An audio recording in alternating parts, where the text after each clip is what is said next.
Welcome back to another edition of Let's Talk About It, and today's topic is Microsoft 365 and what it can do for you. So James, Microsoft 365, what is it? What does it do? Do I need it? And do you need it? Yes. Well, this is a huge topic, right? Like we talk about this probably weekly, Big. right? It's that big, yeah. So there's a bunch of different flavors of it, let's call it. Take your time if you need a drink. Okay, thank you. So there's a bunch of different flavors, and this is where we get all the questions, because there's the mailbox, which is considered as formerly, I guess, known as Office 365, everyone called it. So there would be a mailbox version, then there's the version that's just the software, then there's the two combined. There's different kinds of things they're calling Microsoft 365 these days. Right. So I think we should really just define it for people and just tell them, what it is exactly and why we think it's such a great product, right? I mean, we talk about it all the time. Yeah, so I think one of the things that it's changed. Everybody has utilized Microsoft Office for a long time, and that would be Word, Excel, yeah. PowerPoint, Outlook. Right. So basically a retail box version, and you bought it, and then maybe you updated to a new version every 3 or 4 years, or maybe never. Yeah. Yeah. So that brought about a lot of compatibility issues between different versions when you were using an older one.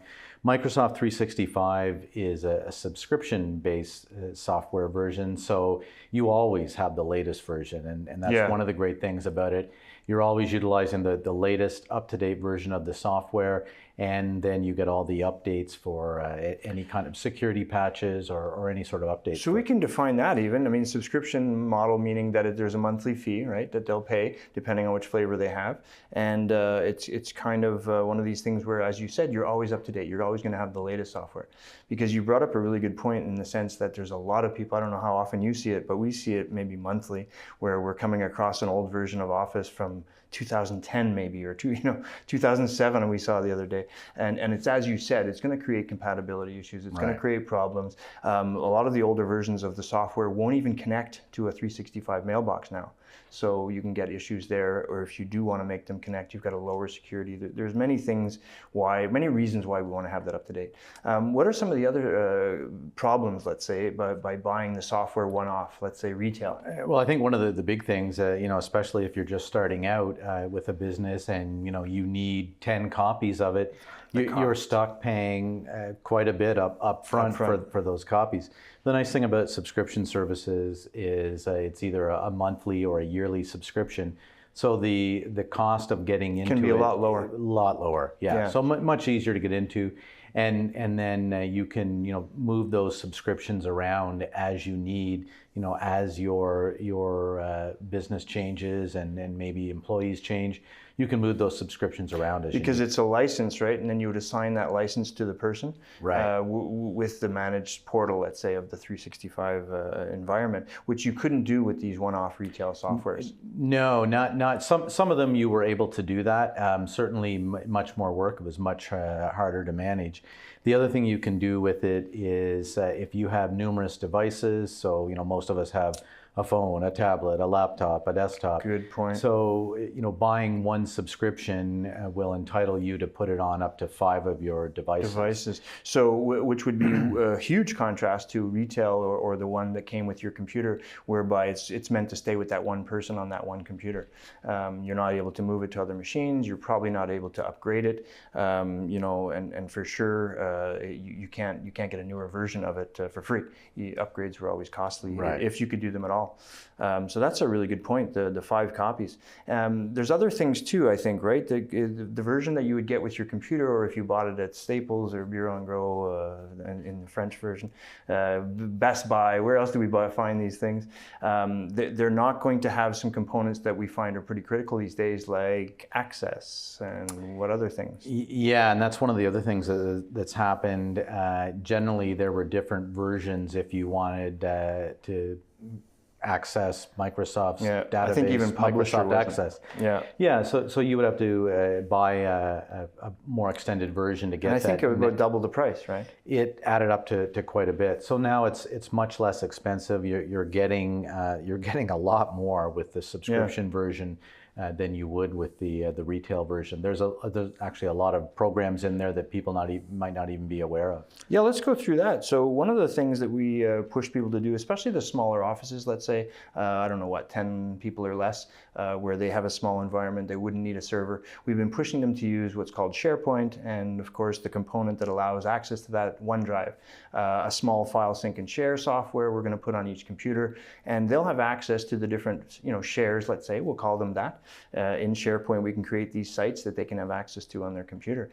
So I find that that's a really good way to, smaller offices to share their files. You wouldn't have this with a regular one-off software. No, so that is a big deal, because it really makes working as a team and collaborating with others much easier to do. And as a matter of fact, you can even collaborate on the same document at the same time. So there's some really neat features to that are very useful in any kind of team environment, and it's extremely inexpensive when you compare it with having your own server and hosting all of your data on that. So it's a very easy way to get into shared data usage amongst your team. And that was a pretty good segue, talking about Teams a few times. They actually have a product in that box, don't they? The Office or the Microsoft 365 product will come with a software called Teams. And Teams allows video chatting, it allows sharing of whiteboard, allows sharing your screen, allows a lot of collaboration that people are paying extra money for now from Zoom, let's say, or GoToMeeting, or some of these, even Skype. I think we used to be able to do some of those features. All of that kind of built in now with Teams. Can you tell us more about Teams? Yeah, so Teams it centralizes a lot of that in a single product. So the great thing is you can do an audio call with your team members. Wow. You can make it a video call, and this can all happen on the fly. You can add these things while you're in the middle of a meeting.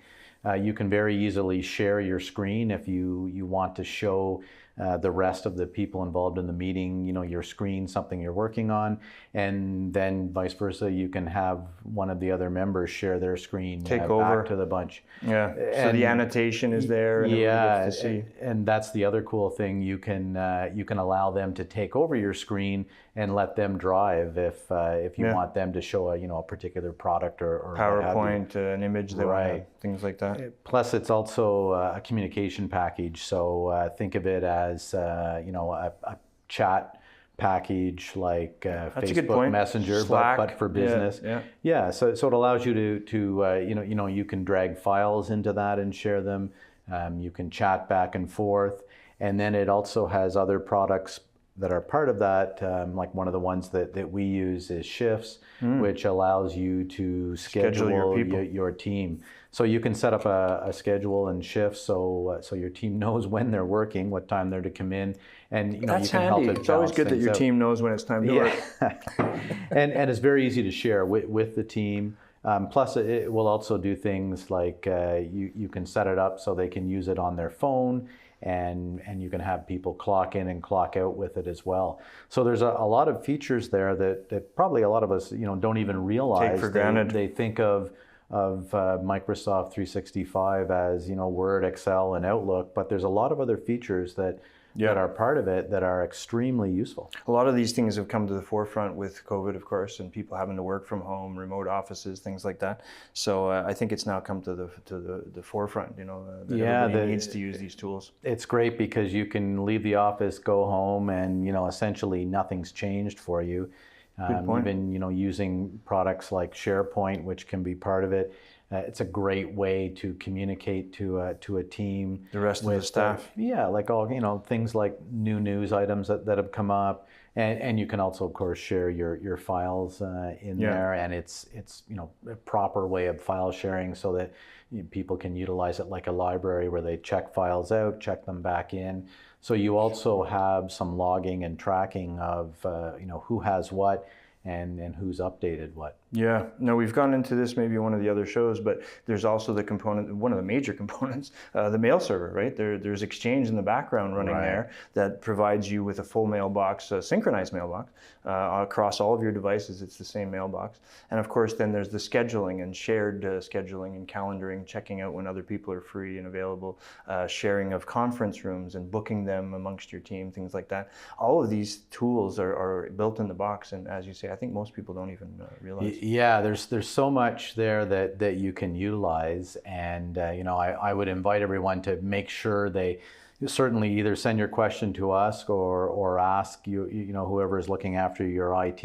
Agree. Ask them about it to make sure you're using it, because a lot of these applications are super useful if you know how to use them. And you know, another good one is OneNote. Oh, good point. Which, I use that all the time for my grocery list. Share it with the wife. It's more than just a grocery list. So OneNote is, you know, another component that you can take all kinds of notes in, and save them however you wish, like according to your client names or what have you. But it allows you to take those notes and then share them if you want amongst your team. Give certain people permission to edit them. This would be as opposed to your little sticky notes you stick on your LCD there. Yeah, because the problem is the sticky stuff on the back of those wears out, and OneNote doesn't. It keeps on going and going. You know, they're going to think that we're getting money from Microsoft for this, but it's really, it's just a good tool that, you know, we see all the time, we deal with almost all the time. And if we had a choice, we'd push our customers to use it. Yeah, simply because of all the tools built in, all the facilities and that. So there you have it. We hope that this has brought some value to you and has answered your question whether you need 365 or not. We think you do. Let's hope we see you next week. Don't be shy to post some questions below. Send us an email. We'd be glad to help you out with any questions you might have.